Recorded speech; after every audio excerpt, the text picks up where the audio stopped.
Have you ever touched an ice cube and felt how cold it is? Or maybe you've put your hands near a fire and felt the heat. Some things feel cold and some feel hot. Scientists and doctors use a tool called a thermometer to find out how hot or cold things are. Today, we will learn about temperature and thermometers. Now, let's see if we can always trust our hands to tell us about temperature. Can we trust our touch? Sometimes, a metal spoon feels colder than a wooden spoon, even if they are both the same temperature. Or, after playing in the sun, water can feel really cold, even if it's normal. Our hands can trick us. That's why we need thermometers. So, what is temperature anyway? Let's find out next. Temperature is a way to measure how hot or cold something is. It shows us how much heat is inside an object. If something has a lot of heat, it has a high temperature. If it has less heat, it has a low temperature. Now, how do we measure temperature? Let's look at the tools we use. There are two main tools to measure temperature. First, a clinical thermometer is designed to measure human body temperatures. Second, a laboratory thermometer is used to measure temperatures in science experiments. Let's learn more about clinical thermometers next. A clinical thermometer is used to measure human body temperature. It is also called a digital clinical thermometer. It operates on batteries and shows temperature digitally. But how do these thermometers work? Let's see. Clinical thermometers use heat sensors to measure temperature. They are placed against the skin to detect body temperature. The temperature is displayed digitally in degrees Celsius. Speaking of degrees Celsius, what does that mean?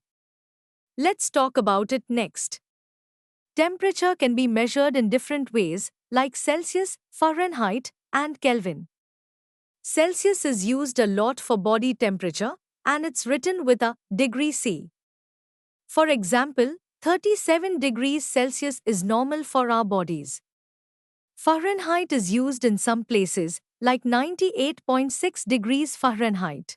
Kelvin is the SI unit of temperature. Now, look at these pictures of thermometers. Water boils at 212 degrees Fahrenheit and 100 degrees Celsius. It freezes at 32 degrees Fahrenheit and 0 degrees Celsius. And normal body temperature is 98.6 degrees Fahrenheit and 37 degrees Celsius. Now, how did people check temperature before thermometers? Let's go back in time.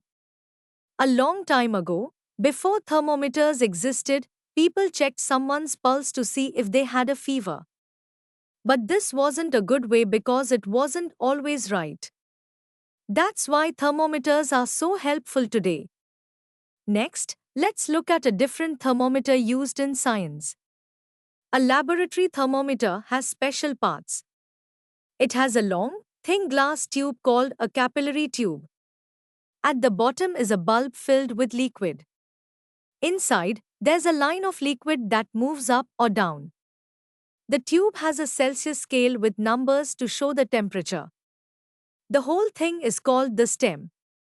So, how do you read the temperature with this? Let's find out. Hold the thermometer upright. Look at the level of liquid inside the glass tube. Read the number on the Celsius scale that matches the top of the liquid column. That's the temperature. But wait, there are some things to be careful about. Let's see what they are. When using a laboratory thermometer, be careful, it is made of glass and can break easily. Do not shake it. Unlike a clinical thermometer, it does not need shaking.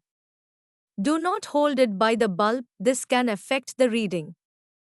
Do not place it in direct sunlight, it can heat up and give incorrect readings. Let's talk about temperature in our everyday life. Have you seen weather updates on TV or in the newspaper? They tell us the highest and lowest temperatures of the day. Temperature changes every day because of the weather. It usually gets hotter in summer and colder in winter. So, what is air temperature? Let's learn about that next. Air temperature tells us how hot or cold the air around us is. Scientists measure it with special thermometers at weather stations all over the world. This helps them figure out what the weather will be like, so we know if it will rain or be sunny. That's all for today. I hope you enjoyed learning about temperature and thermometers. We hope that you have understood the topic.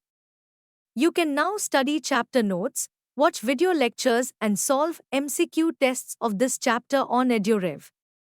To ensure you score well in your school exams. And that's not all, you also get amazing courses for maths, science, English, Hindi, and much more. Thank you.